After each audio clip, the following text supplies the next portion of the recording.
You gotta like tell AI like, look, I'm the boss. You know, you're not a slave to what the AI wants. You have a control over it. Work on the mindset shift. That's far more important than anything. Things are just changing so fast, and what is important knowledge shifts overnight. You're trying to deprogram 30 plus years of thinking, which is hard. The elements of software construction are still the same. Conceptually, I might still know some of these things because I studied them in school. The only difference now is you will learn these things through experience. People have asked in class, oh, what did you type for that prompt? I'm like, my prompt just said, start the server.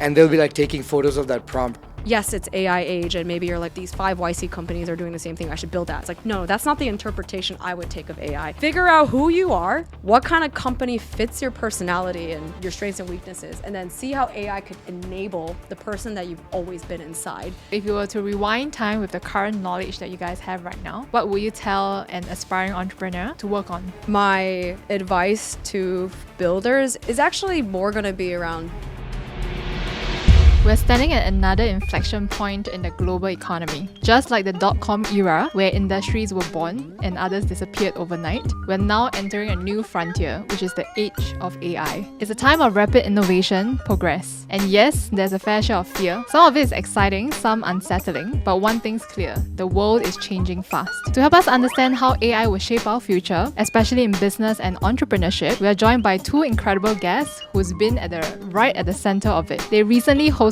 the world's largest cursor hackathon, where hundreds of creators and students, even some CEOs, built over 150 AI-powered products in just 24 hours. So today on the Man on a Mission show, we are diving deep into AI, its real-world applications in business, and what's this revolution? What does it mean to all of us? Hi, I'm Sherry. And I'm Agrim. And we're on a mission to reduce gatekeeping.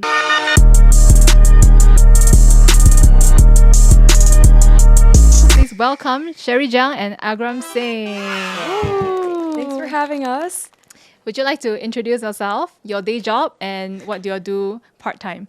Yeah, for sure. So I'm Sherry. I live in Singapore, but I'm originally from the US. I am an entrepreneur by day, running a company called Peak. And then by night, I run Code with AI with this guy, and then a bunch of different community events in Singapore for the builder space. Peak, which is my day job, is a bet on how the new generation, Gen Zs, are going to be using applications much differently because of AI. So they've grown up in the ChatGPT era. They're used to a much higher level of personalization and also fun, right? If you think of some of the biggest products, they're like TikTok, Duolingo, etc. So we're bringing Duolingo and TikTok to personal finance to make it this like fun feed that you can scroll and feel in control of your money, only 5 minutes a day. Wow. Awesome. Thanks, Sherry. How about Agrim? I'm building a company called Niyam during the day. Niyam aims to build AI tooling for electronics manufacturers. So the thinking behind it is fairly straightforward. All these antiquated industries like the electronics industries obviously control a wide area of the market share, but also are responsible for the phone you use or the laptop you use or the equipment we use. The challenge right now is that assembling all these products is intensely human intensive. So that means that, you know, when you decide, oh, which components am I going to use to build this microphone or a camera, that decision involves a human. When we decide how should these components come together, do they work with each other, those decisions require a human. And at scale, these decisions also mean that they introduce errors. And when errors get introduced, they, for us, might look like things like production delays. A product, you had a launch date set, and then the product gets pushed back like by 3-4 weeks, a month, more than that. Alternatively, we've had incidents like, you know, the batteries exploding and those like Samsung phones. Yeah. That's primarily because the components that were supposed to fit together in a device didn't fit together, and it was too late by the time they found out that those things don't work together. So what we're doing is building AI tools to help catch some of these things early in the design process to allow these manufacturers to have that peace of mind when they actually manufacture those things and get better products at the end of the day. So that's during the day. By weekends, do more or less what Sherry does in terms of, you know, us teaching code with AI, doing community events for builders. I also DJ in Singapore. You might catch me at a club once a month somewhere at some point. Yeah. I realized you had very good music, background music during the hackathon. Vibing there. Vibes for the vibe coding. We actually brought the DJ deck, Oh, you and did? the plan was to DJ at midnight. Oh, that's cool. But then because we were doing all the feedback sessions, I kind of just got lazy. Right, yeah. You know, I'll just put a mix on, and then we will go and just help the people out. Yeah, I see. No wonder we were there in the morning, Yeah. and we were just saying, hey, he's like really vibing with the music. Right? Vibing with vibe coding. Yeah. Yeah. That's Yeah. the main thing, right? Yeah. Yeah. I want to know more about Sherry. You're not born in Singapore. No. Yeah, and I read in one of your interview that you specifically chose Singapore as your base to do more AI stuff. Yeah, so tell me a bit about the thought process behind it. Why Singapore? Yeah, for sure. I get asked this question a lot because I am from the Bay Area, and as most people know, that's like the mecca of tech, right? You've Yeah. got many of your unicorns born out of there, and a lot of people build companies there, right? But Singapore is really interesting for me because one of the things that I think is going to happen, right, is that you're going to have so many of these other hubs outside of San Francisco created in the next 10 years that are going to be helping, you know, different builders also bring products to the world, right? And to me, because AI is this like grand equalizer, right? People can kind of pick up these skills and build much faster. The kind of advantages and the barriers that you might see in these ecosystems like SF might erode more or less over time, right? And you just have, you know, a lot more opportunity in different places. So in my mind, right, like I can be in San Francisco and, you know, do these things and there's hundreds of people who are like me, but I feel like the kind of work I do in Singapore just has a lot more of an impact, right? So that's why I'm very invested in the community here and just hope to see, you know, more people going out there, building stuff, helping users and making an impact. Amazing. And for Agrim, you were from SUTD. I was. So I actually moved to Singapore for junior college and then stayed on for university. So I moved here when I was 16.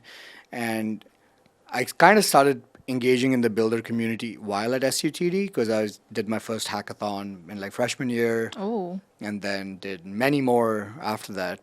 And what was interesting was that era of like the 2013 to 15, 16 era was also one of the hottest eras in Singapore for the startup scene. Block 71 had just been set up like a year or two before. Carousel was born in 2012. If you hung out at JFDI's accelerator on Fridays, you would meet people like, hey, I'm the Red Mart CEO. We just raised like $400,000, like just on like a Friday session. So as someone who was just starting university, these things were very impactful because you were meeting people who were actively building the scene at that point. A lot of these companies were brand new companies that we're familiar with right now. So meeting these people, meeting their founders very casually on a Friday used to be really inspiring. And then obviously as time has gone on, the scene has changed. Obviously Singapore is more mature as an ecosystem, but a lot of the OG builders who were part of the space, like, you know, when they were building Hackerspace in like the 2013-14 era, these spaces are not there anymore. A lot of the people who were involved in this space are either on the fringes, just waiting for someone else to pick this up, or are not involved because, you know, life happens. They have kids, they have family responsibilities, some have moved out. Yeah. And so we kind of find ourselves at this like weird inflection point where is the next thing coming from? And I think that gap had gone on for too long where we felt like, okay, I think we need to start doing some events and start bringing some of this back. And when we mean start bringing some of this back, you mean innovation in the context of AI. That was kind of So, lagging. I guess more at the grassroots level, Yeah. right? So what we've seen in the last couple of years, especially when it comes to AI, is that you have a lot of people that are very interested in participating in this space. And some of the reasons feel a little bit more like people want to be adjacent to AI because it makes them and their branding for their company look like on the forefront, right? And the regard for the builder experience has kind of fallen to the wayside a little bit more, right? You're seeing a lot of these like hackathons and events where you see these logo sponsors, right? Like Yeah. some fintechs, some Web3 companies, and you're not really sure why they're there and like if they're even providing tooling for people to build with, right? But it feels like it's there because these companies want to be adjacent to the space. And that's not a great experience for a lot of builders, right? They are craving for a place where they can meet other nerds who like to build, get like access to the full kitchen of tools and do cool stuff, right? Yeah. And we kind of figured out there was a demand for this when we ran our first cursor meetup. So this was not the hackathon, but it was a cursor meetup we ran in July of this year. Wow. And we had an overwhelming response. Like so many people turned up. It was like 500 people. We initially in our heads thought, yeah, 150 people. We'll do it at like, Antler or something or somewhere smaller. And it was just like not going to fulfill the space requirements. So we did it at Grab. And people were just so excited to be there because they were just like, I felt so alone. Like I didn't know like who else is. There's someone we met on Twitter actually, who's awesome, and he came to our course as well. But he was like, I hadn't met many other builders, and I didn't even know you lived in Singapore, Sherry. And he came to the event, and now he's like very much embedded in the our group on WhatsApp. We could just tell that people were like really craving this for a while, and that event was that first outlet. So then when we ran the hackathon, I mean, it was just again like overwhelming response from people who were like actually quite frankly surprised that none of us who were organizing wanted anything out of it economically, or they even thought we worked for the companies we gave workshops for. Somebody was like, hey, how long have you worked for Cursor? I'm like, I don't work for Cursor. It's like, really? People thought he worked for 11 Labs giving them the workshop. I'm like, I don't. I just want to share how you guys can use the tools. Yeah. I have nothing to gain out of this. And I think someone wrote about it that they were expecting some kind of a sponsor pitch to happen at some point, some marketing stuff to happen, and they kept waiting, and it never happened, which is kind of strange. But I think, like, to extend what Sherry said, I think when previously, especially pre-COVID, when there used to be meetups, very developer-focused, that, okay, we are building with this language, so we should meet. So people meet at, like, coffee shops, small-scale 20, 30 people meetups. I think the difference now is that you don't need to necessarily differentiate developers and non-developers because the tools are the same that everyone can use, right? So if you're starting out for the first time versus me who's been using, like, who's been coding for a long time, we both might be using Cursor. How I use it might be slightly different, but we both have access to the same tools and the expectation that we can use the same tools. And we kind of saw this with the Cursor meetup as well, where the room was a healthy mix of non-technical and technical people with the intention that even if I'm not writing code, I can learn something here and take that away with me. That has kind of created the spark for us that, okay, A, obviously we need more of these events because people care. B, these events need to sort of cater to the entire set of people instead of just only developer focused. So we're calling it builder focused because you could be non-technical, pick up these tools and then build. It's a more inclusive term in my mind. Yeah. Builder. But the intent though is, like, by definition, that you come and build.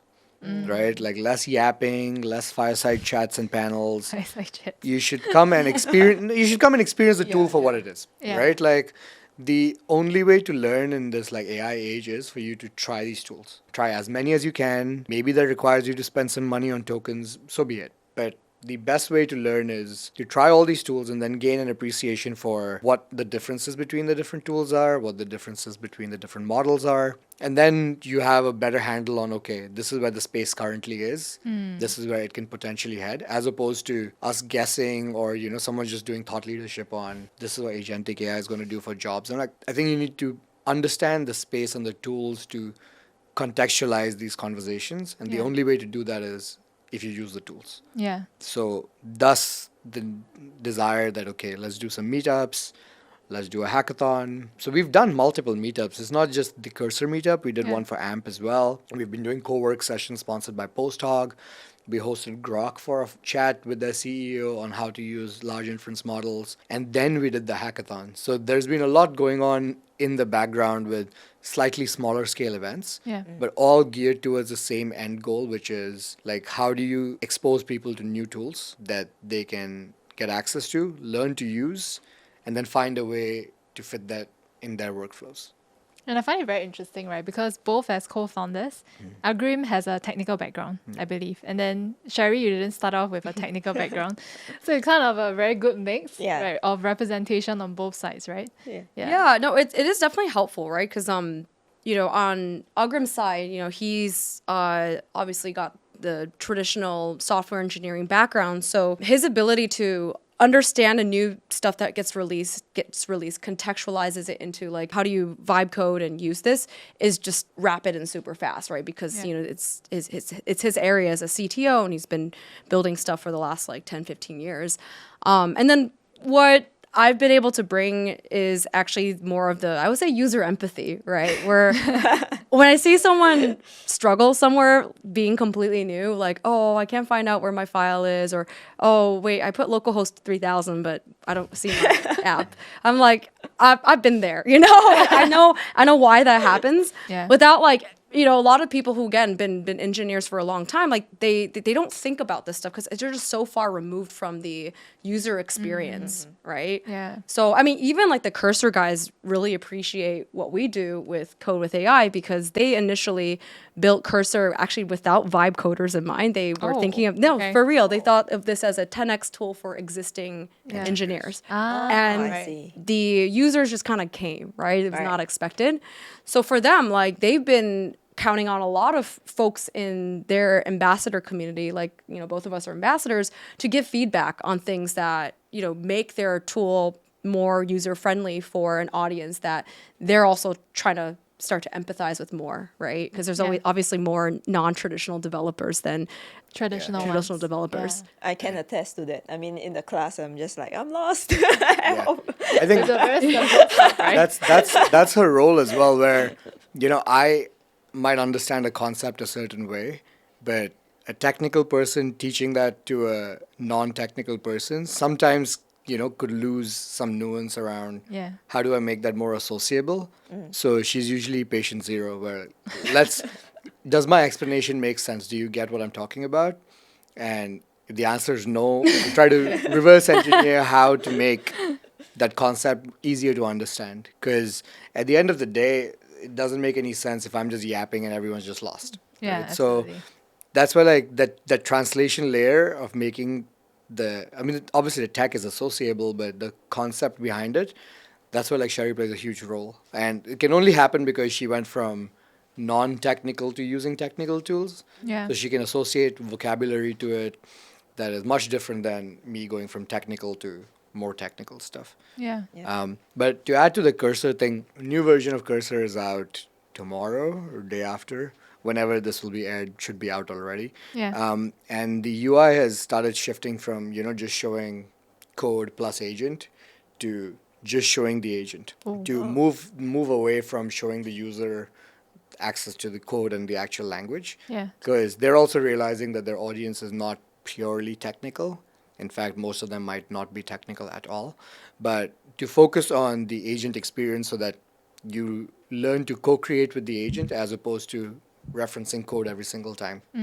But the seismic shift because of the people who are now using these tools, and therefore we've also had to adapt how we are teaching some of these tools. Wow, there's a shift. So would you say that from a software engineering perspective, Yeah. that understanding of code and being able to write code is kind of slowly being phased out? I guess a little bit. Like I think you still need to know the concepts. The difference is that you learn the concepts the other way around. So, for instance, a typical computer science education would be, you know, you learn all the concepts, you learn all the languages, then you start building. Yeah. Now the table stakes are different, where I know what I want to build, and then I start figuring it out with AI as to how do I go about building it. AI will tell me, okay, I need these things. I will then educate myself on what these things are, Ah, okay. and then recursively sort of work my way back. Now, where does computer science education help? Well, the elements of software construction are still the same because we're still building apps, right? So conceptually, I might still know some of these things because I studied them in school. The only difference now is you will learn these things through experience. So Sherry learned this recently, and we always use this as an example, where if you have multiple operations happening at the same time and the computer doesn't know which one to prioritize, it's known as a race condition. And this can be problematic if you're building anything multiplayer or like a chat app. Like let's say you're in a group chat and multiple people are sending messages. Yeah. Which order should the messages go in? Or if you're playing a, you know, like multiplayer shooting game, we all shoot at each other. Whose shot registers first? um, these are all very standard questions to ask in any app that we might use, but there's like fundamentals of computer science that are behind it. Yeah. Now, if you were building it as a non-technical person, you will experience it when you build it because you will see that things don't work when these kind of activities happen, and that might be your introduction to the concept. Right. That's literally what happened. I learned about a race condition because I had one, and Yeah. things were just looping and weren't working. And I was like, okay, now I know what that is, right? And it sounds absurd, but it's because it's just a very different like way of learning that we're not really accustomed to. So Yeah. I guess to give an example, right? Like it's similar to like learning a new language where now let's say you have AI, right? You go to a new country, instead of like, oh, before I go to this new country, I need to like read the dictionary or like, take like all these lessons about language. You have an AI that helps you ask, hey, how much is coffee, like on the spot? Yeah. And you Yeah. just figure it out as you go. You just have to know you're trying to ask for coffee, right? That's all you need to know. And then the translation's there. Yeah. So I think that's the same thing, right? And I think it'll be kind of the norm going forward to like learn as you go, because that is probably the most efficient way of doing knowledge application, because a lot of what we learn might not even be useful, right? I mean, he Yeah. could probably tell you how many things he learned in CS that he no longer Yeah. really uses very much. Yeah, I mean, like, you don't really encounter a lot of things day to day. Yeah. But if and when I do encounter it, I will know what it is. Yeah. But because you're working with AI now, AI can probably help you explain those things to you in any case. Yeah. The challenge is, do you put yourself in a position where you can work with AI to figure these things out? Which is what Sherry does, so she can get to the same conclusion in her own way. But I don't think it's very different from. So there are a couple of these language learning methods. Michelle Thomas has a bunch of courses on it, and like Pimsleur is one, where they do what Sherry's saying, that instead of you learning just like vocabulary lists and like grammar and like all these things, they focus on speaking. And they focus on speaking so you can be ready in like a few weeks. But in order to be ready, they don't get you to do reading. They don't get you to do writing. They only do speaking and listening. Right. So you learn it's intonation and application. phonetics, Yeah. and then you get to like learning basic sentences and then sort of building off of it. But the aim is that you need to become conversational, right? But it's a very practical way of looking at it. And I think computer science is now sort of heading in that direction where you want people to get started with building. So what's the most practical way to get them to that point? So you are going to skip some steps, but you might have to figure that out backwards. Like if I go to Japan and I can't read Japanese, I'm going to be lost either way.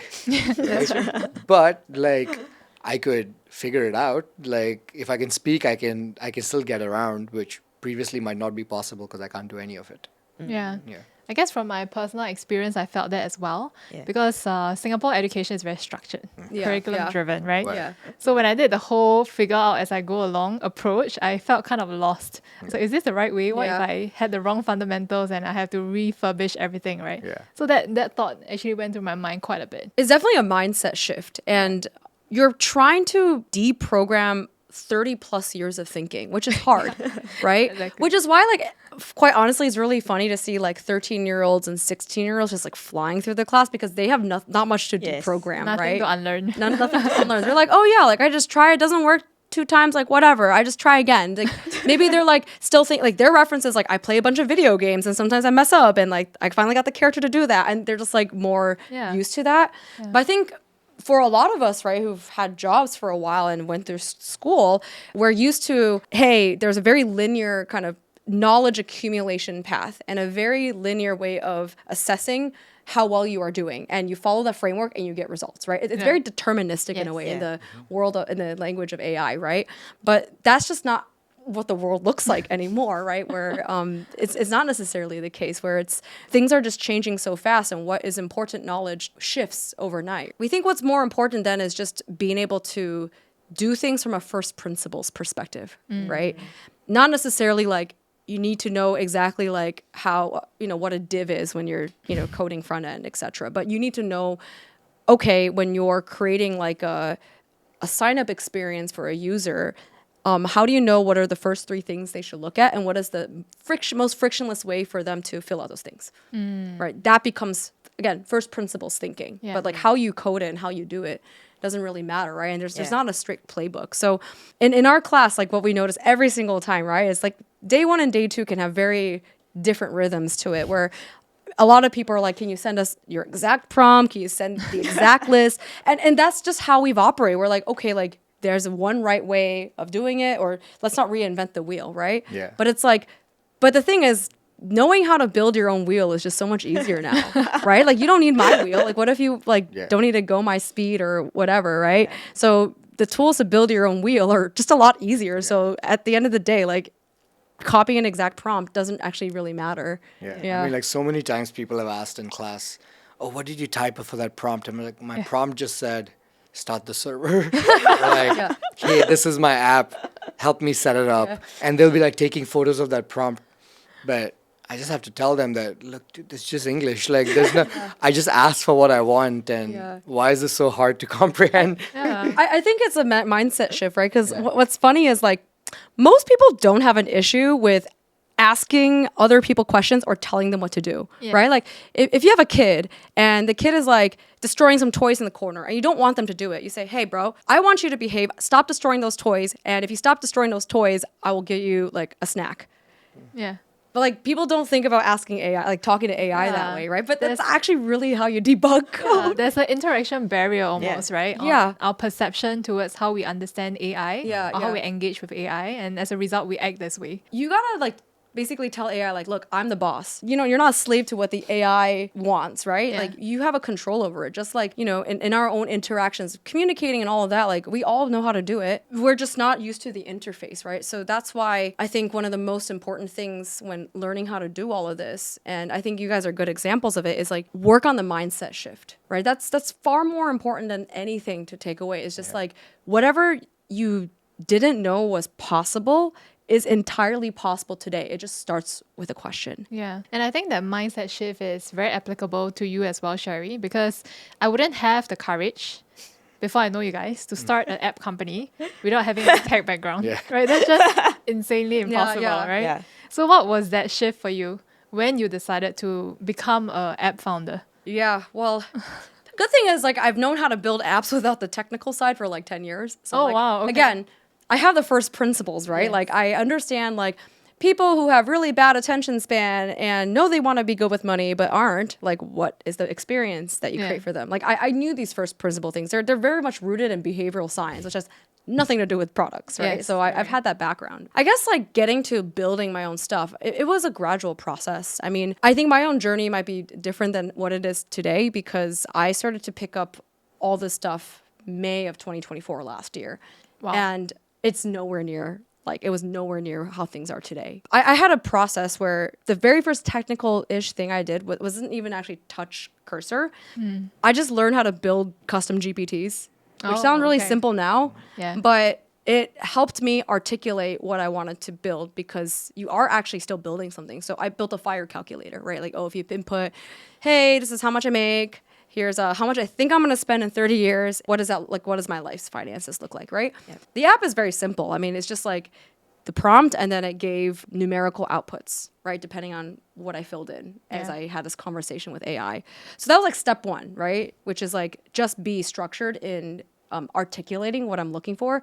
I want to do this and I want to get this result. Then the next thing that I worked on was actually Zapier, which is a no-code tool. Oh, yes. And Zapier helped me figure out some automations in basically connecting my Notion to a WhatsApp CRM that I was using to talk to customers. And Zapier helped me learn basically what an API really is and like what are the kind of things that you need to like add as detail to make sure it works, right? Down to the like, if you say something's a string, but it's recognized as a number, that's not gonna work, right? Or like, oh, you know, you have a certain identifier that connects your like thing in Notion to your specific account and table in this WhatsApp CRM.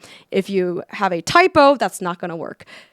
That's the same kind of stuff you debug actually like in code as well. But that was another logical step I had to learn.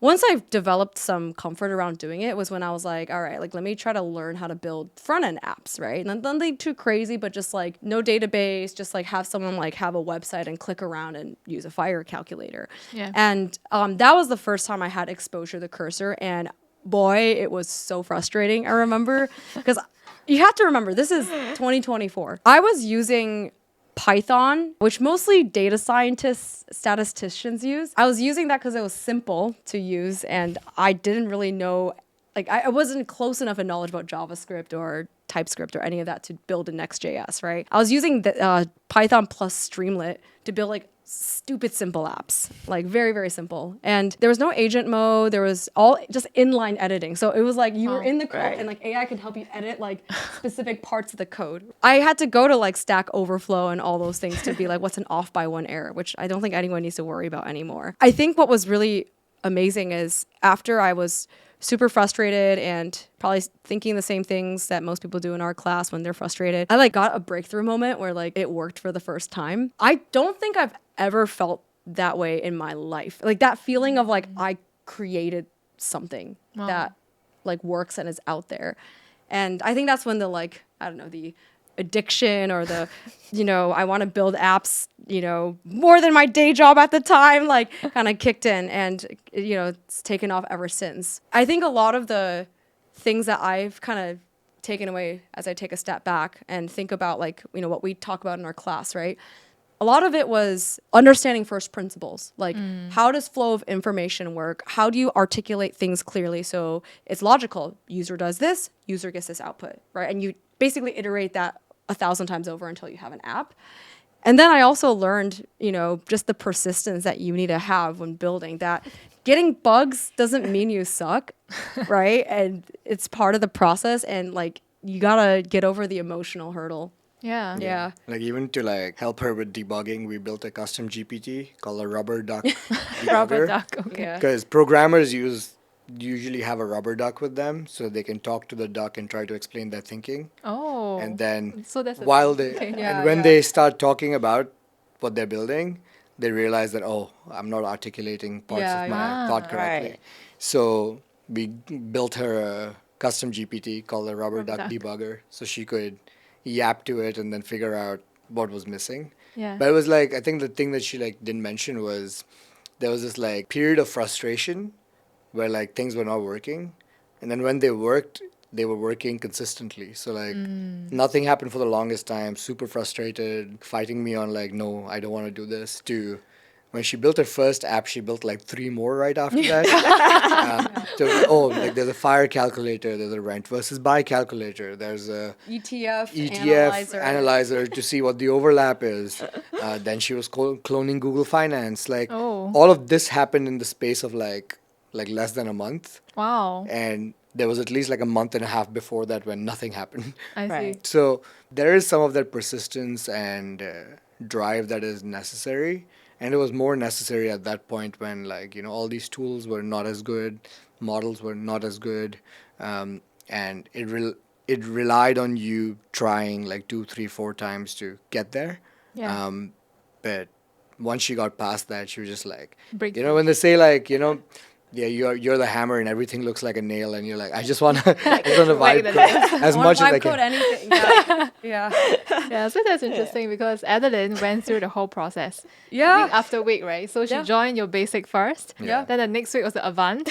And then the following was the hackathon. Yeah. Yeah. Yeah, so could you share with the audience about your experience and this idea of persistency? Yeah, Right? I think it's interesting because I guess not entirely similar, but because of my background with marketing and all that, I have been using a lot of automations before going into learning vibe coding and stuff. So I can almost see that parallel with what you just shared, right? But I find it most interesting because after the first AI class, one of my biggest reflection is I need to learn how to communicate. That's what they just said. Yeah. Which is interesting because you would have thought that communication is something that happens human to human only. Yeah, And yeah. that was one of the first things that I had to learn, that it isn't just a human to human thing. It's actually human to AI as well. Yeah. Right? So, I mean, Sherry was literally telling me that, hey, you're not clear because you're telling the AI that there's a problem here and then full stop. Right, and that's the end of it. So there was a problem there because the AI is just like, okay, there's a problem. I don't know what. What do you want me to do with this information? But like, am I supposed to fix something? What did you expect out of this originally? So I learned communication as a very, very big thing, I think, throughout, and that has already impacted me in how I do my work also. So I realized that I use that with our team members as well now. Like, Context engineering routine. So one thing that I find really interesting about vibe coding, and I love that you touched upon it, is that I feel like it actually changed my life for the better in ways outside of just coding. Because let's talk about communication, right? Yeah. So often we don't know or get feedback around the quality of our communication until much, much later, right? Like Yes. you all probably have had friends or like, with a partner and then like, they keep spinning around and arguing about the same thing, but maybe like, they don't really have a bridge to solve it, right? Yeah. And you have like a very long time frame to kind of figure out, okay, what is it that I need to do to communicate better with humans? The thing with AI and building is it's just not very forgiving if you communicate poorly. You'll just know right away, like does not run, like Yeah. error, blah, blah, blah, blah, right? And then a lot of people actually get confronted with this kind of truth that you described, right? Where they're like, I realize I need to work on my communication in general. Like they have this moment of like, oh, I didn't like until I used AI to code, where it's like pretty binary and like very unforgiving, right? Yes. Like not clear doesn't work versus not clear. Maybe the person, like humans will just maybe ignore it, or you don't really get feedback back. Like you don't notice it, right? Yeah. So I think it's like helped me in many aspects of my life and just being able to like articulate things clearly and, be able to make sure like I don't say things like, hey, like improve this, but I'm like, hey, improve this. This is what I expect. Yeah. This is what you did. And here's what I think the gap is, right? And you can Yeah. use that in like any context in life. Yeah, I think like most people still think it's never their fault. So, Yeah. like the tool Human nature, sucks, right? or Yeah. the AI is horrible, or the model is horrible. But large parts of it comes down to what you talked about, which is you're just not clear in your expectation, or what's the metric against which you're asking the AI to determine its decisions, or if you wanted to fix something, what exactly do you want it to fix? What should the fix solve? Instead of just nothing works, fix it. Okay, I will try, and then it just creates more garbage, and then Yeah. you just Yeah. get frustrated. Yeah. Beautiful. Yeah, even just now, another mindset shift as well. Just now, just before the recording, I was just talking to her because we are trying to fix some stuff in our own company. I was just Yeah. like, should I just try building an agent or an app for this instead of like going around in circles? So one of the things that I realized is also as we are going more and more in our own marketing stuff and the stuff that we are helping clients with, I don't learn the fundamentals at first. So one of the things that I'm messing around right now with is database. And I realize I have no clear idea about the database. I just see gaps. And after we are trying to implement stuff, then I go back to see, hey, these are the parts that we need and these are the fundamental principles. And that helps to move things faster. Yeah. So that has also helped a lot as well in creating different things. Yeah. Life changed right after not long struggling with the restriction of the different apps. Yeah. But how about we just build something to, deal with all of this, right? No, as in That's incredible. completely, because I think like we always talk about this, that this will be an era of personal apps. Like like we all buy software. But the problem is that software is one size fits all, and oftentimes we need something that solves your problem uniquely for whatever task you might have, and there is no off-the-shelf solution most of the times. Usually people will try to fit a solution in, or just kind of suck it up and be like, this is how things are. Now it doesn't have to be. So you can go and vibe code something that solves your unique problem and determine, okay, I'll have a database to store this, I'll have a way for other people to access it, but it'll uniquely solve your itch, which, couldn't be addressed otherwise. Yeah. So following up with this, right, I want to ask, what are your perception when it comes to the future of businesses? Because in the past, you have softwares and then they try to get people by volume and then they, go to a certain revenue, right? But in this era of personal apps and building your own stuff, right, how do you see that shifting? I still see a world where, there will still be products that are built by producers for consumers, because there are going to be problems that are far more complex than somebody wants to do in their free time. And then, of course, you can't assume that everybody has high agency and wants to build their own products, right? Like we like to believe so because we're exposed to a lot of people who are high agency, but a lot of people cannot be bothered, right? But I do think that what this means is, I guess the bar for what becomes a product that's being sold to the market is just going to be much, much higher, right? Yeah. I always make this joke. maybe it's controversial, but I just don't think products like DocuSign or Calendly or these like SaaS tools like that seem very simple, right? Like, I don't think that they would be built in this generation anymore. Okay, so following up to your point about personal apps, I feel that there's this shift in what it means to build products. Because in the past, it's all about SaaS and subscription and volume. But now, if we have the tool and the empowerment to build our personal apps, right, what is it going to be like in the future for apps like that when it comes to the monetization and the business behind it? I still think that there will be products out there, but they have to answer two questions. One is this complex enough that somebody couldn't just build it on their own and make it their own, right? And obviously we're doing what we're doing because we know how much work it takes to build the products we have. We've had, at least for my case, right, we've talked to like thousands and thousands of people about their behaviors around money decisions. So we just know more than maybe how much the average person thinks about building a money app, right? So Yeah.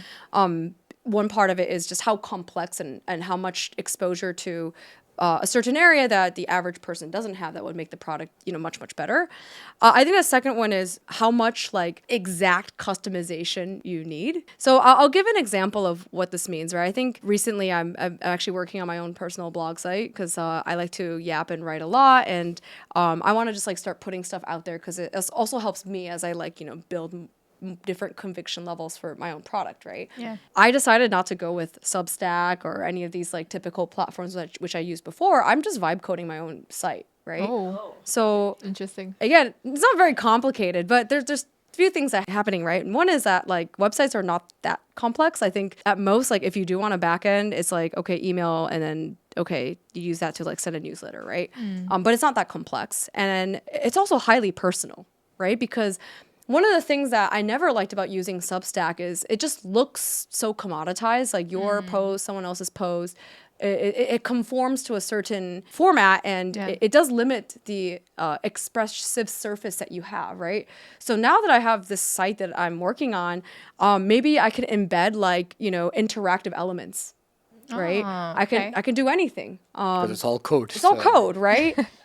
So in this case, like for me, like I would build this, right? I wouldn't want to use a SaaS anymore to run a newsletter or run my personal blog site. Yeah, that's But interesting. but there's always an angle that just because I can make my own salad doesn't mean salad stop shouldn't exist. Oh, yeah, of Like, course. Yeah. sometimes I just want to buy the salad. Yeah. And a lot of times there are tools that it just makes sense to pay, like, the $4, $5, $10, $20 for Yeah. just for the peace of mind. Like, for instance, these days there's a lot of folks I know who are building their own movie editors like CapCut or these kind of things, but like Oh. built by them.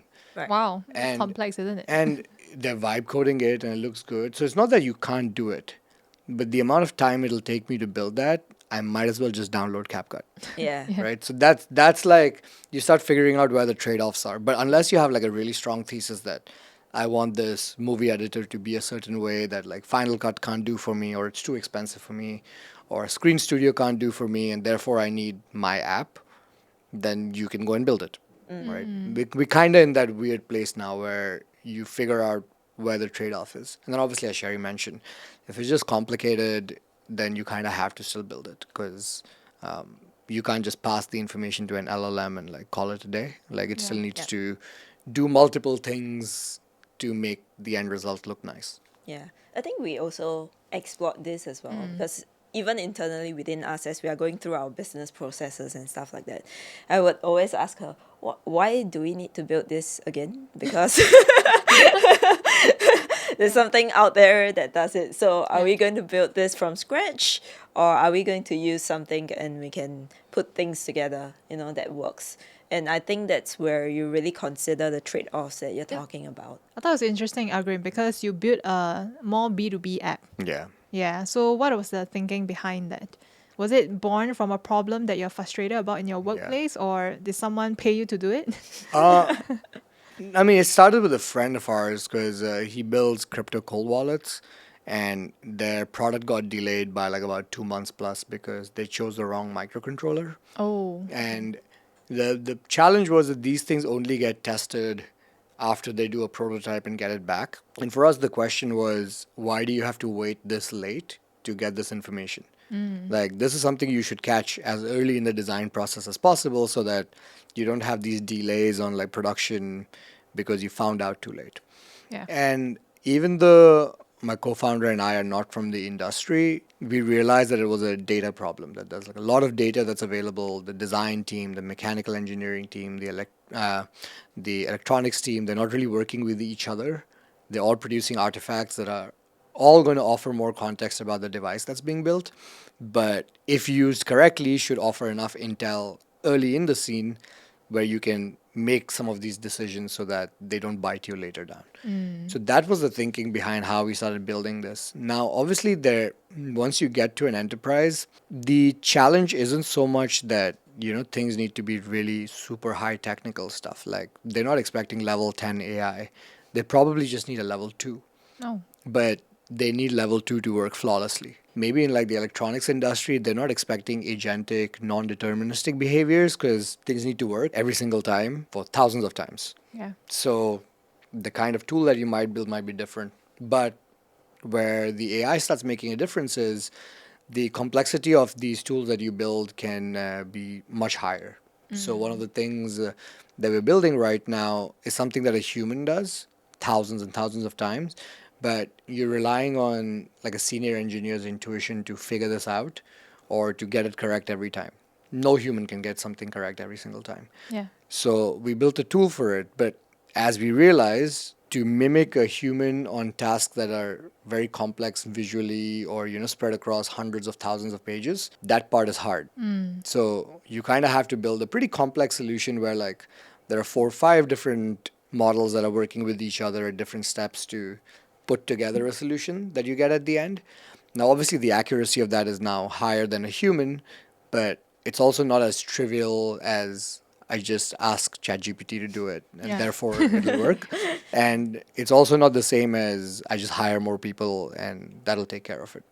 So those are the kinds of problems where, at least in B2B setups, the business value is extremely clear because this will very clearly lead to X amount saved. Yeah. Right? Or this will save us X hours, or we will make X amount of money. And that's when you start using these AI tools to augment existing processes. I think it'll be a fair few years before you can outright replace processes because these industries are old. Like the guys we're working with have been in the industry like 20, 30 years. I mean, some doesn't even have a website, right? Yeah, no, like we're working with documents that are not public, are only in Chinese. Like there's no public presence. So obviously you're right. There's not much on the internet, but you can't teach an old dog new tricks. Like like it's if they've been used to using a software for like 25 plus years, you can't come and be like, hey, go use my software, and this is like brand new, and you've never seen it. Yeah. But will change your life. The only thing you can do at that point is, look, you use what you use, Yeah. but I'm going to cover all the blind spots for you. So you have some checks and balances as you use your existing stack. And that makes it easy for you to like embed yourself in business, especially older businesses like the electronics manufacturing industry. Very different from consumer where, you can be at the cutting edge of it. So Sherry can tell you more, but like she can experiment with different UIs, different user experience designs. What should that be in the age of AI? Because maybe we don't need dashboards and charts and tables. That is like old design, but AI with more context should be able to build a UI for you, or that experience might be different. With businesses, or apps that are built for businesses directly, is very outcome driven. Yeah. So you can use AI to improve the percentage of that outcome. That if it was 80% pre-AI, now it's 95%, and therefore that delta is worth your investment. Yeah. So that's like the difference, at least between our companies. That's a good one. Yeah, very interesting. But all that being said, right, what do you think would be the ones that will be replaced the fastest? OpenAI killed my company. Yeah. I'm pretty vocal about my opinions on this on Twitter, but I think anything that feels like it's too close to the model level or anything that's like what Agrim said, like you can imagine a world where OpenAI builds something there. I think that's where you run the greatest risk. Now, does it mean that you're doomed if you work on it? No, not necessarily, but I think that there's a few things that just need to happen. One is that you just have to move at an insane amount of speed to capture contracts with the right customers and just lock them in. Even if you have an undifferentiated solution, they're like, oh, we like working with you, and it's great, right? And that's why I think a lot of startups in Silicon Valley are like just talking about like momentum is the mo, like speed is everything, like MRR chasing, because I think part of them maybe recognize deep down that like you might not be that different from somebody else or what OpenAI might be doing. So you just got to move fast, right? In the absence of your ability to move as fast, or, if you don't think you're that level of Delulu confident that you can beat out 50 other people who are, got chip on their shoulder founder energy, right?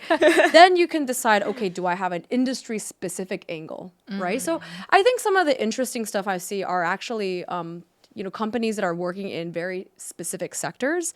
Like, let's say you're building like voice agents for healthcare, right? It's not just general agents, and maybe you've already used 11 Labs, like it works pretty well, right? To just clone my voice. So like, again, if you're doing like something that's very general purpose, undifferentiated, oh, my tech is the best, whatever, right? Like, I'm not as bullish, but if you're like, look, we know the kind of language that I'm going to use actually a hackathon project, right? Someone, I think it's called periodontology, or like basically tooth procedures, right? Yeah. And as you could know, like if you're a doctor and your hands are like moving around, like it's hard to write notes or like get assistance while you're doing like procedures, right?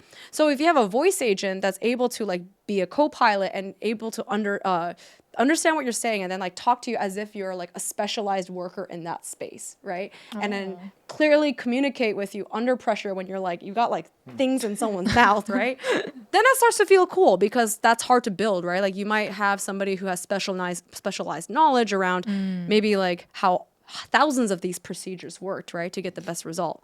So yeah, to me, like that's another area, right? That, you can just go a bit more specialized, and it's much harder to like, I think a general agent might not be as useful in that case. And I think like another way to think about this, extending Sherry, is when she says that if you're close to the language model, so if the language model itself can integrate into certain apps directly, or it doesn't take a lot to get an output because there's no like specialized math, specialized tooling that's needed, then you run a risk of getting, subsumed. So for example, everyone's trying to build, I want to use GPT and Excel. Excel. If I can use GPT and Excel, I don't need to write a macro on my own again. I don't need to build a pivot table. Well, guess what? Because gazillion people have this problem, the first thing that OpenAI and Claude tried to do was, or Gemini tried to do, was build extensions into these apps, right? Like Microsoft's been trying to build this Copilot that sits in MS Office. So PowerPoint will have this agent. Claude just announced yesterday that there's going to be Claude for Excel, right? Gemini is now embedded in Google Docs. So if you're trying to build these kind of things, like it was obvious 6 months ago that this is where they're going to go, because this is where all the people are. And now if anyone was building, GPT for Excel or whatever, their startups are getting subsumed, because all these model providers want you to integrate with spreadsheets directly or PowerPoints directly. So then what's your edge there, right? There's not much of an edge. But if you're building like the dental example that she mentioned, or specialized applications that leverage the strength of these models but in contexts that are your context, then that is something they won't venture into, because there's no reason for OpenAI to be building medical apps, right? Like they're doing research. They're doing research on like models to prove certain things that, okay, our highest end models are good for medicinal research, or are trying to predict cancer or whatever, or cancer saving drugs or whatever. That's on research, right? But the UI UX of it, the specialized knowledge that you can bring along with a model, those are things that will differentiate you and your apps. So the one way to think about it is, do the models or the improvement in the models make my app better or not? So with every 6 months, if there's like a new model, my app should get better. Not just that, like, oh, my app is going to get replaced. So Yeah, no, for real. If that's if you're building basically like an interim patching solution, like, oh, GPT doesn't do this now, but I'm going to help people do it today, and you're worried about them being better in 6 months, like that's not a great sign. Yeah. Right? Like you should be excited when the model gets better. You should be excited when it's managing reasoning better. You should get excited about all these things, right? So that's actually a good way to, I guess, Test.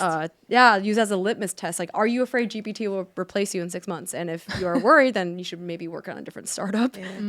I remember when GPT released the recording function, and I was like, I think the meeting recording platforms Just are all going to die. I mean, like, but again, It's like, like, you know, you could Yeah. record, but like apps like Granola do well because they do a very unique take on how meeting notes are taken. Yeah. Right? Like within context of a meeting, if you're taking notes and your note taking is really bad, how do you like add more context to your notes so your notes actually make sense? Okay. So it's then better than a Fireflies, which is just doing Right. a transcript. Yes. Right? Like it starts adding context to like meeting notes that you were trying to take on top of the thing. So there are ways to differentiate within that space. But in their case then, the improvement in the model is not going to subsume what they do, it improves what they do. Right? Yeah. That's what you so you can start seeing the patterns pretty clearly in these kind of things. If you were just a transcriber Yeah. kind of an app like an Otter or something, Yes. no one really uses Otter anymore. Yeah. Right? But like was there a was few months Otter. ago, right? Yeah, that was me because I was. Use Otter. Yeah. I still have it. I mean, people still have it, but you won't see it joining as many Zoom calls Yeah. and stuff Yeah. Yeah. as it used to at one point, because there were just better solutions out. Now people are using like Fathom, which can like even assign like tasks to different people who joined a call. Yeah. Yes.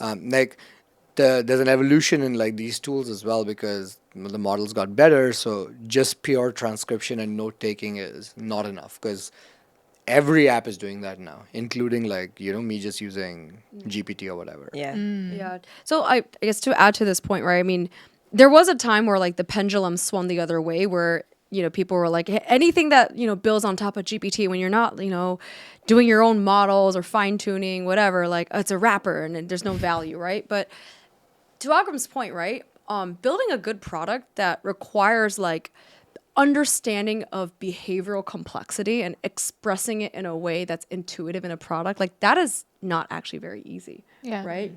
They probably had to like Fathom and all these note taking apps had to like study like, you know, thousands of weird ways people take notes. You know, they have chicken scratch, but then in their head they translate the chicken scratch into like something meaningful. And I think they had something like that released, and it was just like pretty interesting to see that, right? I think what then becomes a differentiator is like, do you have the understanding of the very idiosyncratic ways people behave in a particular area, and can you express that in an app and in a way that like GPT wouldn't, like, or OpenAI wouldn't like spend resources and money trying to figure out that specific problem? I realized that as well because when I was trying to build my own app, what I realized that was very missing from my set of skills or my skill stack was this idea of UI UX and understanding the user experience that's Yeah. mapped from behavioral science. Yeah. Yeah, and I realized I have zero knowledge about that, which makes it really difficult to picture and visualize. Yeah, it's very interesting because honestly, I think a lot of the apps built in 2010s were like not that great either. Like if you think about it, they're like, I have ADHD, so like I'm somebody where there's too many tabs or too many toggles or like, oh, I have to fill up this form. I just drop off because I cannot be bothered, right? And it's because like I just cannot handle like cognitive load, right?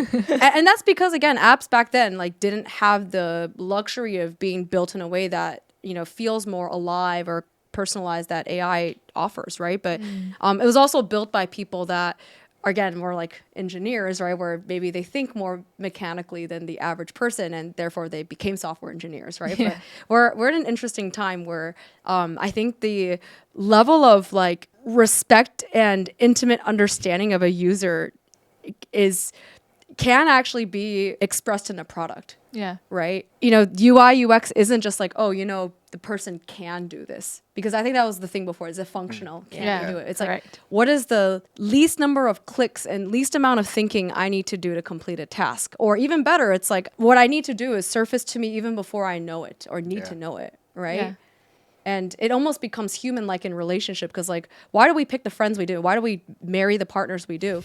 They know us sometimes more than ourselves and know what we need before we even speak, right? Yeah.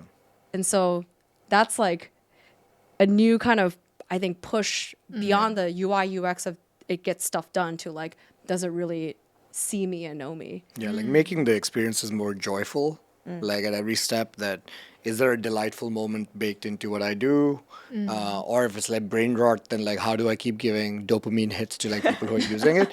But I mean, that's why you build all the triggers you build into apps now, right? Like, gone are the days where it was just functional, click a button, get some answers, and like that's it. Yeah. The aim is how do we get people to keep coming back again and again, or using things again and again, or interacting and logging the information again and again. Why do people want to use MyFitnessPal or any of these things? Because there's something about logging that information and seeing that, hey, I stayed under my calorie limit this day. Yeah. And that's good because that means I'm tracking well for the track. goals, right? Like all these kind of things require some kind of like a dopamine hit. But now these things are more important, and like a larger message, your taste and understanding of the user is more important than the actual ability to build, because anyone can build. And it used to be so weird because like back in the day, if someone came to me as like, hey, I'm the business person, I can handle the business side for you. Yes. I have this idea, I'm looking for a technical person to build it. I would run away. And the other day, it's like, oh my God, this other person who A, thinks that I'm their vehicle to execute, and B, that my ideas are not as important as theirs. Somehow now we're at this place where actually people with well-fleshed, tasteful interpretations of their ideas are better positioned to build more meaningful products. Yeah. So we've kind of come Yeah. like 180 on that. I have a friend who owns a chatbot to help B2C companies, like cleaning companies, right, do their WhatsApp response so they get to an appointment or they get to a close, right? So her trouble is finding a CTO. Is Jiang? Oh, wow, okay, cool. Oh, she recommended me this program. Okay. In Yeah, the first yeah. place. Amazing. Yes. Yeah. Oh my gosh. Yeah, I know Jing very well. Yeah. Yeah. She was funded by the same accelerator as us. Oh, Yeah. okay. Yeah. Yeah. She went to the same school as me, so we're both like Berkeley people. Oh, They okay, go okay. back. Yeah. Yeah, they go back. Okay. Yeah, but I believe that's the same for a lot of entrepreneurs. They think that, oh, if I want to have a tech company or if I want to have a SaaS company, I need a CTO, right? So based on what you both said and believe in, Yeah. that it's no longer the case. I mean, again, like, so I had the same conversation with Jiang as well, right? That like, she was in this like, look, I need a CTO, or like, I don't know where my product is. But when she came and she did the thing like maybe a couple of months before you guys, she also felt empowered that, oh, I can build and I can maybe build faster than I thought. I just Yeah. remember she came the first day, she built out everything, and she was like, yeah, I like figured it out. And then day 2, she just left at noon. She was like, I already built it. I'm good. Thank you so much. Goodbye. She just dipped early. Yeah, she's like, I got everything I needed. Yeah. Wow, okay. Right. Right. But the good thing was that like, I think you still might need a CTO when like things are getting more technical, like you need things to go to production, or you might need a CTO just because, like, splitting up roles and responsibilities is healthy. Okay. Because as a solo founder, it's impossible to do everything. Because Yeah. she's talking to very non-traditional industries as well. Like, she can't also be building in parallel. There's just not enough time in the day. Yeah. But what she can do is she can build first versions or functional versions of some of these things, which can help her land some of these customers.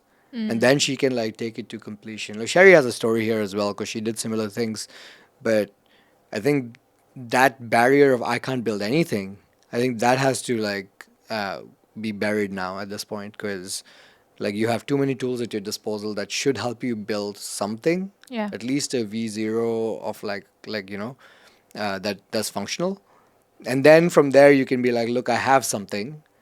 So if I'm going to look for a CTO, the CTO can help me make this more robust, make this more usable by like multiple people, make this more production grade where there's like no security issues, these kind of things.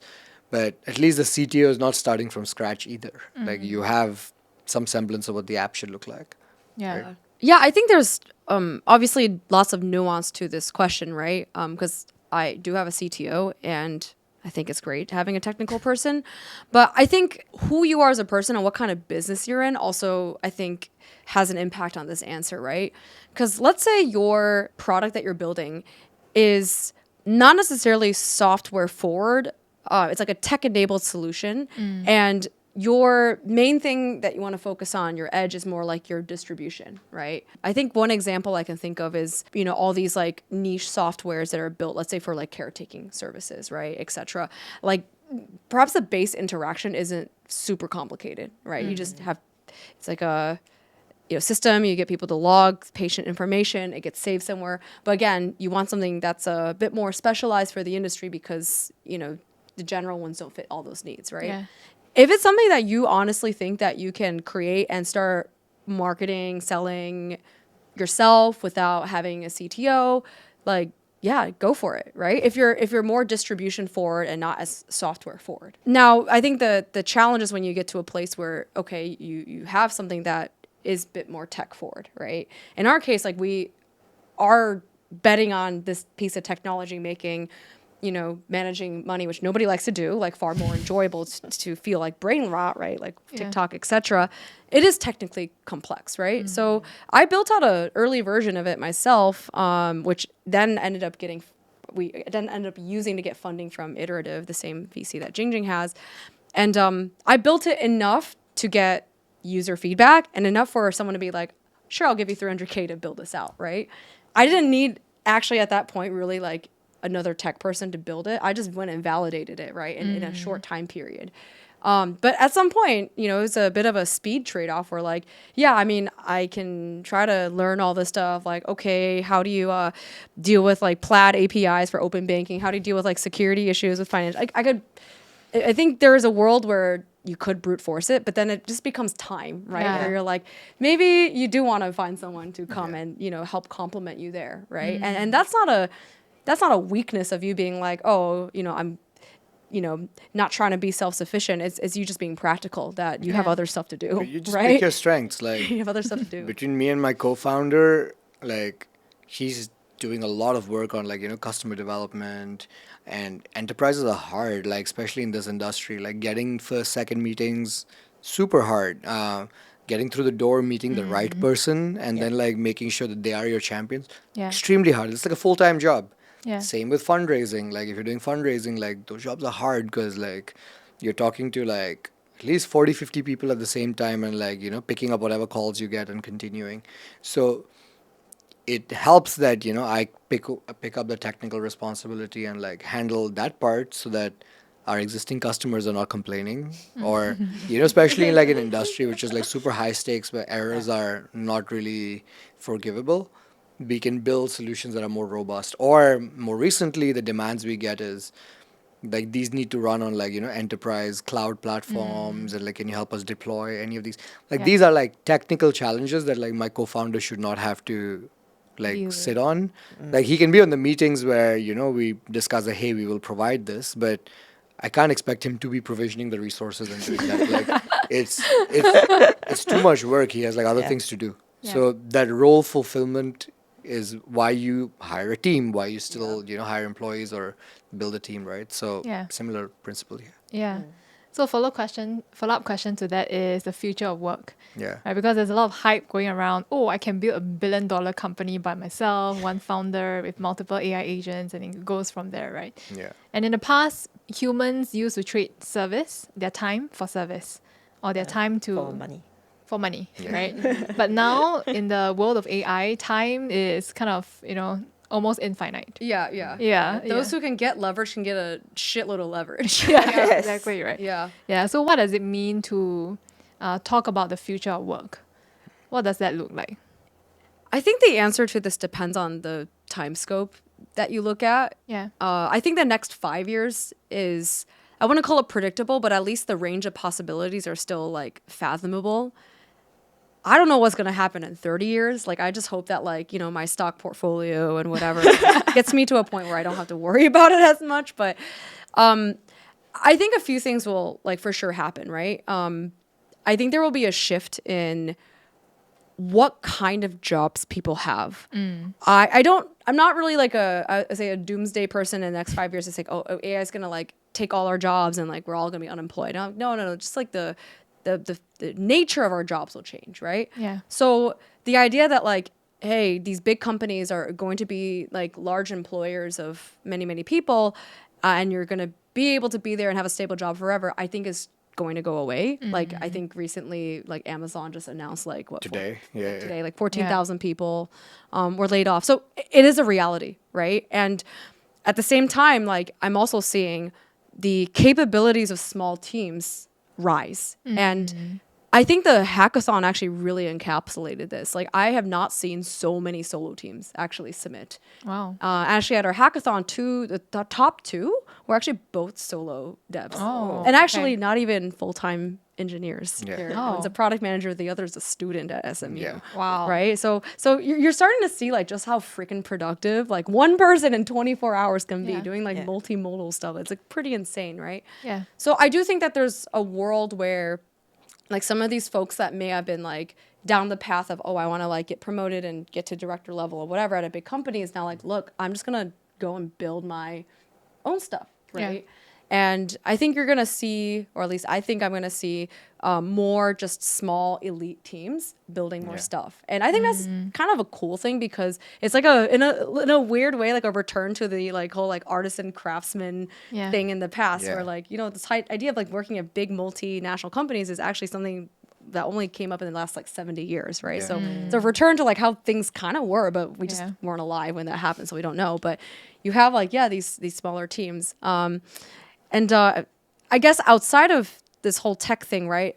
Perhaps the kind of jobs that people might do in the next 5 years that I would say like are like safer from AI would probably be things that are very human oriented or very analog in nature. So human oriented, what I mean by that is if you're like a really highly skilled therapist, I think that you're still gonna be able to do your job because even though people are like, oh, I go to GPT for advice or whatever, I'm like, dude, if I am in deep shit, I want to talk to a person. Like, I do not want to, GPT, you're absolutely right. Like, no, be quiet, right? So I think that that's still going to be there. Like, people will still, like, humans will still cherish and value interactions with other humans, especially to solve human problems, right? And then the other area is like, quite honestly, like some tradey like blue collar jobs, right? Like if I don't think robots are gonna get to a place where like you can get your laundry folded or if your you'd be toilets are fixed. They or- just announced it today. Maybe I'm wrong, The Neo robot came out that does the dishes for you and all this. Oh, wow. Actually, like literally Oh today. my gosh. Like Today. Okay, well, morning. Oh my god. I don't know if they'll fix toilets though. I mean, I think like pipes, plumber. it's a very piping. interesting. It's a very interesting one because like unlike all those like super metallic body robots, this one has like a nice soft padded Oh. body to it. So they're supposed to make it more friendly. There were Yeah. some demos where like this robot was helping out in the kitchen and all these things. I think it's by a company called IX or something. But the robot's called Neo. And yeah, people were like buying it today, and it's like a huge public demo. But same thing, right? Because like people are like, we need like a robot to like fold our laundry and like these kind of things. So who knows? Maybe that's happening. And my take on like Sherry's point here is, I think there are two kinds of people, like two kinds of roles that will still be available. One is any role that goes beyond a singular skill. So you probably want to be good at like two things. Yeah. Like gone are the days where you can just do one thing and be like, I'm a marketing person, and like that's it. Right? You're probably not getting hired because the person who's getting hired is a marketing plus something person. Yeah. Right? That'll probably position you to do more things. The other one is just if you're high agency. I think like it goes back to the artisan builder kind of stuff that if you're a high agency and you just do things, they're more likely to get hired because the expectation now is, can you take these tools that are available to you and do something with them? What does it Right. mean by high agency? Like you take the initiative. You Oh. don't need to be told, hey, can you go do this? Can you do I this? see. Like you figure things out. Like you're not waiting for instructions and feedback from people. Yeah, you also like I think a big part of it is again I think it's a reversal of like how all of us went through school systems, right? Where we Yeah. ask for permission, Yeah. and like, oh, sorry, teacher, I messed up, right? High agency is like you kind of embrace the messiness of innovation, where you're like, I'm gonna try this, I might mess up, but it's fine, right? You don't wait around, you like take the risk, right? I think it's very similar to like what any business owner or founder does today, which is like, you don't wait until like you talk to 5 people who know how to write a safe note for investment. You just go to GPT and you put it Yeah. up, and then you like tell one lawyer friend like, hey, this one lawyer wrote this up. Like, what do you think? And then the lawyer friend's like, looks great. And you're like, yeah, I know, AI wrote it. But, like, again, you're doing something a little cavalier, right? Yeah. Like, you're just, and the same thing with you. You're like, hey, I'm going to the class 1 of Code with AI. Class 2, and I'm gonna go to a hackathon. Like, that's like high agency, right? You've got some people who are like, oh, I'm not technical. Like, I'm not ready. I'm not gonna do well. I'm like, who cares if you're gonna do well or not? Just do it, right? You don't wait around. I think people who like to get shit done will do well, because right now the only thing that like matters is you have all these tools available to you, right? And you get to decide what you do with them. Right? So if you think you can be a more productive, efficient version of yourself by using these tools, well, employers will like you. Like, if I'm trying to hire someone, I do not want someone who doesn't embrace these tools. Yeah, In fact, like I would like for you to be using these tools.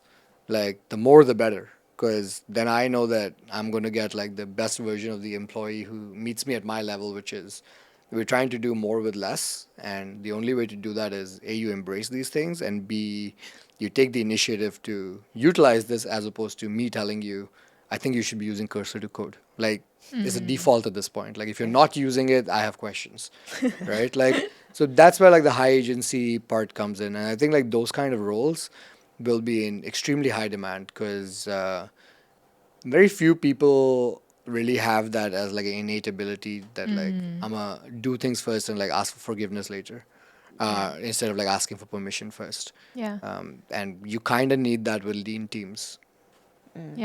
How do you find these people, right? I mean, you can't say job title that I'm a high agency something, right? It's always your action. So I mean, I'll give you an example of like actually the guy who placed number 2 at the hackathon. I think he's very high agency. So initially, he tried to get into our cursor meetup like a couple of months ago. His name was like Brian, and again, the event was like oversubscribed. Like, he probably was like sign up number like, I don't know, 800 or something like that. And again, someone who's not high agency will be like, oh, event's full, like I can't go. But the guy like managed to like find our emails, like DM us on Twitter, like LinkedIn, and like enough times like he was like, I'm a huge fan of Cursor, like like I'm a hacker, whatever. And I'm like, you know what, dude, it's fine, just come. Like you don't like accept like the no, right, and take it at face value. And so I think like, and he also for our hackathon, like, I didn't even know this, right? So he actually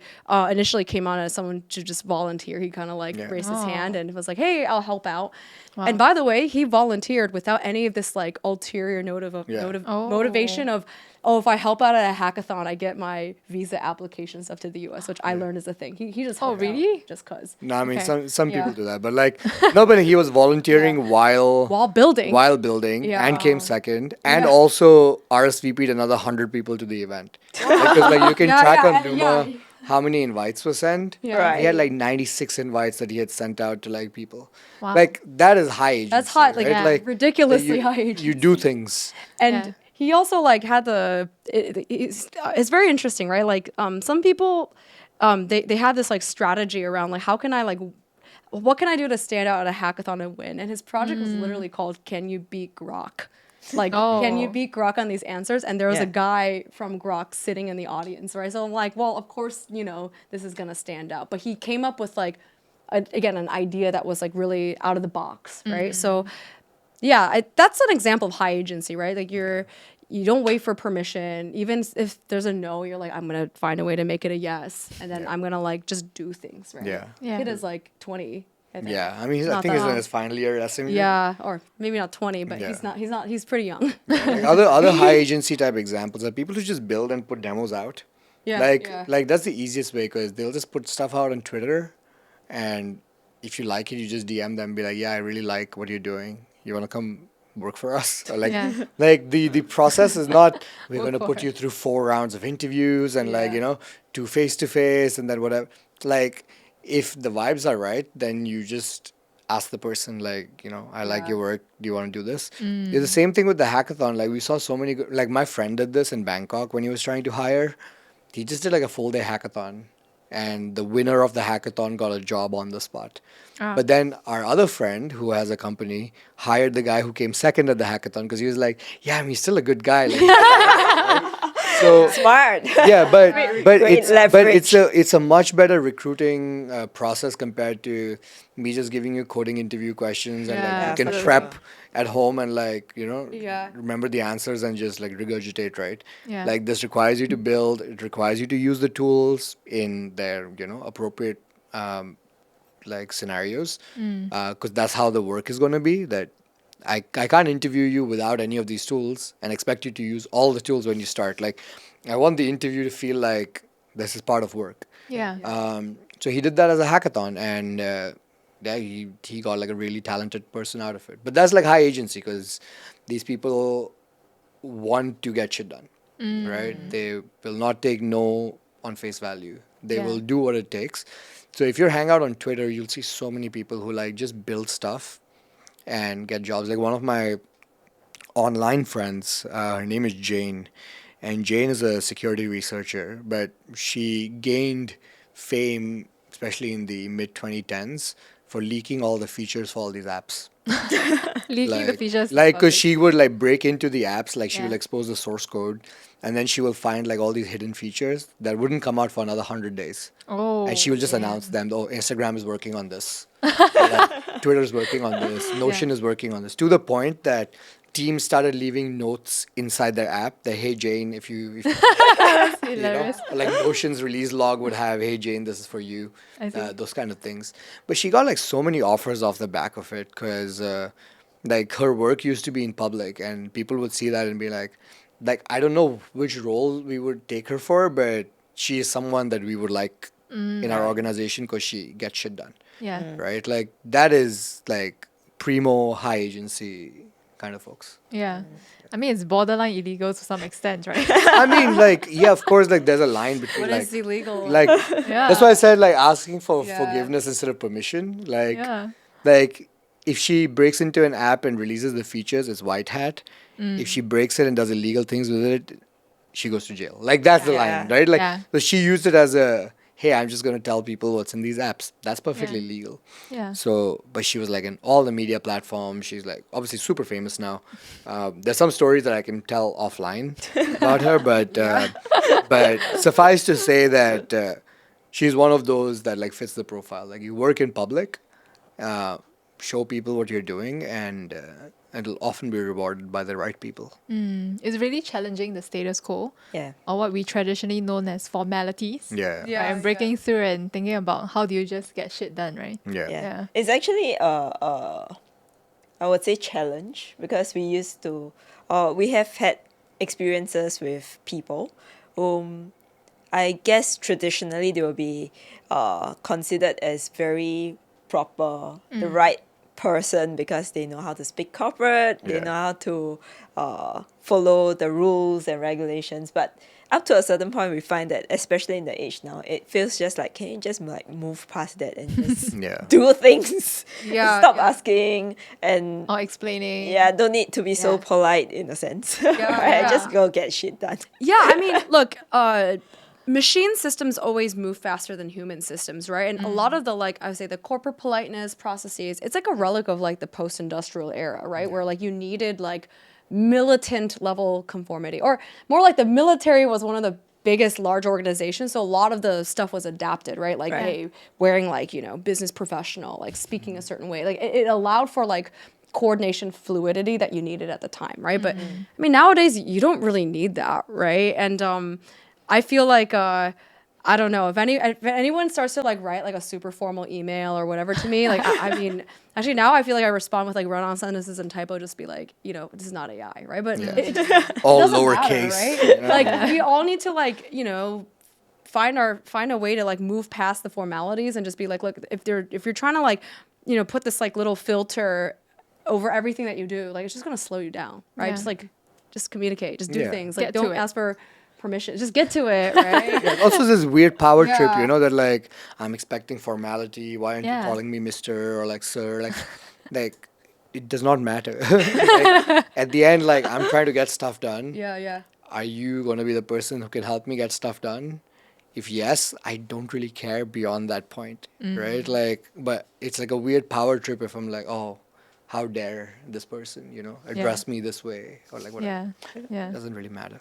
Well, many things to learn. Yeah. Many mindset approach shifts. Right, last question I'd like to ask both of you.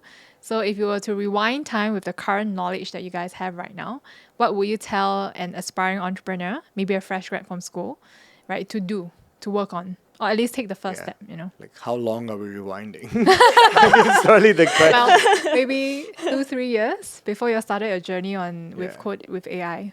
Good question. I think if I were to ask them to start working on any of these things, the thing that I would want to focus on is again like the user experience side of things. If they're building apps, can they build better, delightful experiences? And like, because you can like the answer these days is usually if you can't do it today, you will be able to do it in 6 months. I see. And you can like kind of then work accordingly. That has been a useful frame of reference to build products, and maybe that'll allow people to take bigger bets. I don't know. Like, I think like that's something I would tell someone if I was like 2-3 years ago, outside of the usual, like investing in certain companies and that kind of stuff. Buy Palantir stuff. Yeah. I think like Nvidia and Palantir announced a partnership today. Oh wow. Oh, yeah.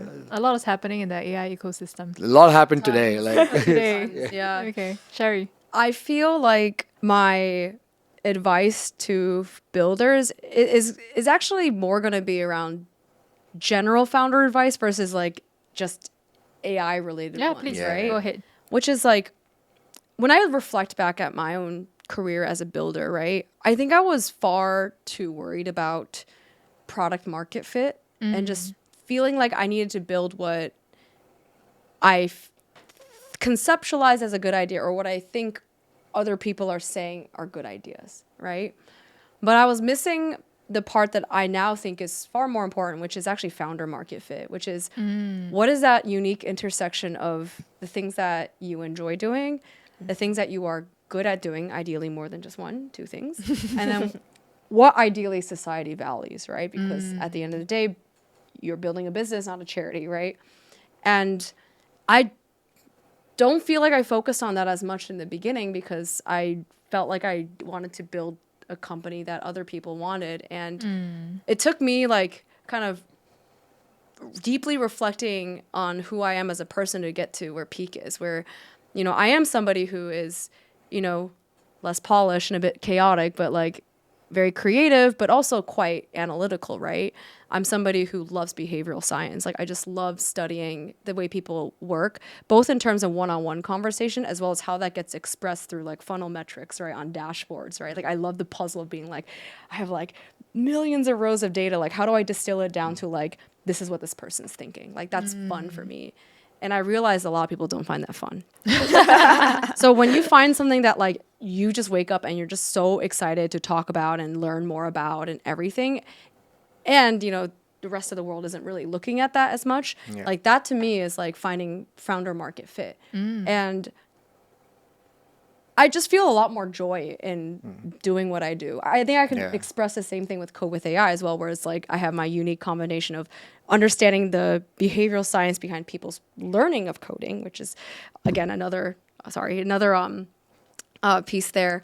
Yeah, and when you are doing something you enjoy that makes you happy, then you just have much more longevity, right? Because I think building a successful business, usually you don't just get there in like a year and like everything's great, right? Or at least if you are super successful very, very fast, you should be a little bit weary because maybe you're like lucky and there's like a COVID tailwind and then you're not actually a genius, right? But to build a real good sustainable business, I think really requires multiple years. Like I think I do believe in the 10,000 hour rule that Malcolm Gladwell talks about, which is like 10,000 hours to build a company. I think I've actually clocked in that time over my 4 years. And that longevity of staying in the game, doing what you love is so important. So that's what I would tell people, right? Like only you know what you like to do. Only you know what you like, and be really honest what you're good at, right? No one's good at everything, right?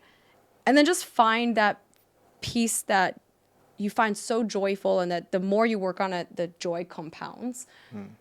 Then you're going to be fine. Yeah, I think I'll add to that. I think the joy element is probably the most important. Like I've personally seen this, but like obviously many people, successful people have talked about it. Like Steve Kerr and the Golden State Warriors always talk about like joy being a central part of like how the team is, and the team is the most winning NBA team in like the last decade, right? Because they were just winning every year, or at least super competitive every year, because the entire organization was set up around the joyful experience of people having fun while they were doing these things.